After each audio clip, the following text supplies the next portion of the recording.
Hi viewers, welcome to Let's Watch channel. நம்ம இந்த வீடியோவில் பன்னீர் ஃப்ரைட் ரைஸ் எப்படி பண்ணலான்னு பார்க்க போகிறோம். அதுக்கு தேவையான பொருட்கள் basmati rice, cabbage, beans, carrot, garlic, paneer, onion, மல்லி. இப்போது அரிசியை ஒரு 15 minutes நல்லா ஊற வச்சுக்கோங்க. ஊற வச்சுட்டு நம்ம குக்கரில் வேக வச்சிடலாம். நீங்கள் அரிசி நான் ஒரு ஆள் சாப்பிட்ற அளவுக்கு 1 கப் எடுத்திருக்கேன். ஸோ 1 கப்புக்கு நீங்கள் 1.5 கப் தண்ணி சேர்க்கணும். தண்ணி சேர்த்து நீங்கள் தேவையான அளவு உப்பு போட்டு க்ளோஸ் பண்ணி வச்சுருங்க. வச்சுட்டு ஒரு விசில் ஹை ஃப்ளேமில் வந்தோடனே லோ ஃப்ளேம் வச்சுருங்க. லோ ஃப்ளேமில் ஒரு 3 to 4 minutes இருக்கட்டும். அதுக்கு நடுவில் நம்ம பன்னீரை ஃப்ரை பண்ணி எடுத்துப்போம். அதுக்கு நீங்கள் 2 tablespoon ஆயில் எடுத்துக்கோங்க. ஒரு தவாவில் நீங்கள் ஆயில் எடுத்துகிட்டு நீங்கள் அதில் பன்னீரை சேர்த்துருங்க. சேர்த்து நீங்கள் போட்டிங்கன்னா அது ஃப்ரை ஆக ஆரம்பிச்சிடும். இது நான் ஹோம்மேட் பன்னீர் சேர்த்துருக்கேன்.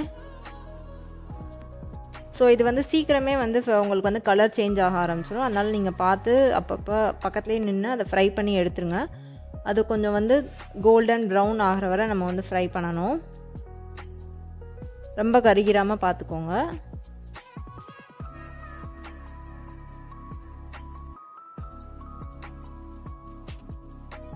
வீட்டிலேயே எப்படி பன்னீர் செய்கிறது நான் இன்னொரு வீடியோவில் உங்களுக்கு நான் காட்டுறேன்.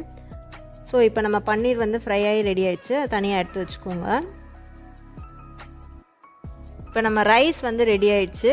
ஸோ பாஸ்மதி ரைஸ்னால நீளமாக வெந்துருச்சு. இதை நம்ம ஆற வைக்கணும். அதோட சோறு நமக்கு உதிரியாக வர்ற மாதிரி செய்யணும். அதுக்கு நல்ல ஒரு பேனில் ஸ்ப்ரெட் பண்ணி விட்டுக்கோங்க. சாதத்தை ஸ்ப்ரெட் பண்ணிவிட்டு அதில் கொஞ்சோன்னு எண்ணெய் ஊற்றி பரப்பி விட்டிங்கன்னா அந்த சோறு உங்களுக்கு தனித்தனியாக வந்துடும். ஸோ ஃப்ரைட் ரைஸ்க்கு போடும்போது உங்களுக்கு நல்லா வரும். இப்போ நம்ம ஃப்ரைட் ரைஸ் செய்ய ஸ்டார்ட் பண்ணிடலாம். நான் 3 tablespoon எண்ணெய் எடுத்திருக்கேன். அதில் ஃபஸ்ட்டு நம்ம கார்லிக் போட்டுடலாம். அது கொஞ்சம் ஃப்ரை ஆகட்டும். ஃப்ரை ஆனோன்னு நெக்ஸ்ட்டு நீங்கள் ஆனியன் சேர்த்துக்கோங்க. நான் ஒரு ஆள் சாப்பிட்றதுக்காக சாதம் எடுத்துருக்கிறதுனால நான் ஒரு பூண்டு மட்டும் போட்டிருக்கேன். பாதி வெங்காயத்தை கட் பண்ணி வச்சுருக்கேன். நல்லா ஸ்லைஸாக கட் பண்ணிக்கோங்க, தின்னாக. அப்படி பண்ணிங்கன்னா தான் உங்களுக்கு ஃப்ரைட் ரைஸில் ஆனியன்னு தெரியாத அளவுக்கு இருக்கும்.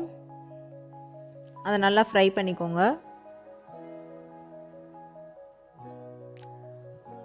நெக்ஸ்ட் நம்ம வெஜிடபிள்ஸ் ஒன்று சேர்த்துலாம். காய்கறி உங்களோட இஷ்டம்தான்.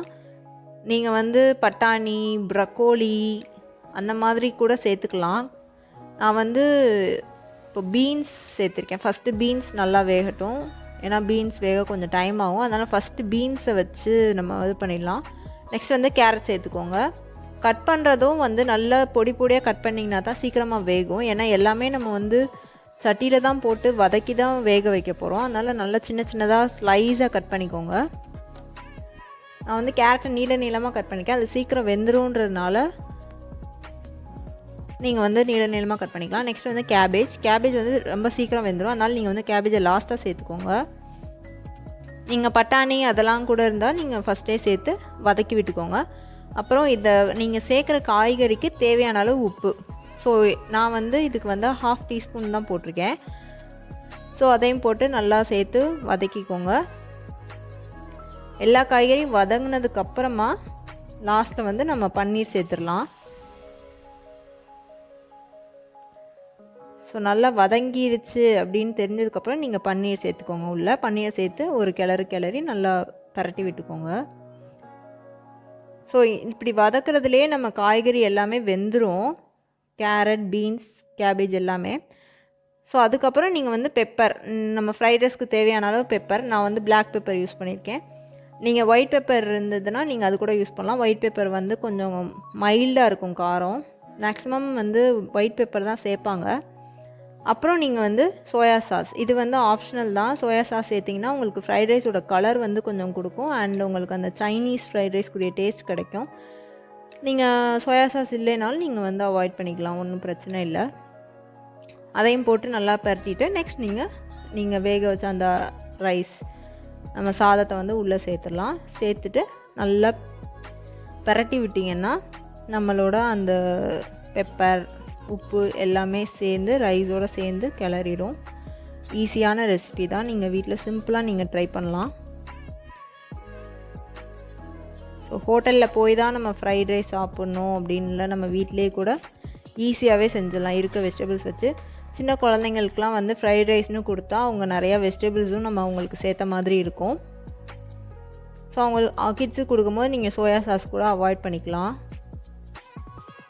நீங்கள் என்னென்ன வெஜிடபிள்ஸ் போடலான்னு நினைக்கிறீங்களோ எதுனாலும் நீங்கள் உள்ளே சேர்த்துக்கலாம். லாஸ்ட்டாக நான் வந்து கொரியாண்டர் போட்டிருக்கேன். நீங்கள் ஸ்ப்ரிங் ஆனியன்ஸ் இருந்தால் அது கூட சேர்த்துக்கலாம். And paneer fried rice ready. இந்த வீடியோ உங்களுக்கு பிடிச்சிருக்கும்னு நினைக்கிறேன். ஸோ லைக் பண்ணுங்கள், கமெண்ட் பண்ணுங்கள், உங்கள் ஃப்ரெண்ட்ஸ் ரிலேட்டிவ்ஸ் கூட ஷேர் பண்ணுங்கள், மறக்காமல் சப்ஸ்கிரைப் பண்ணுங்கள். நெக்ஸ்ட் வீடியோவில் பார்க்கலாம். பாய்.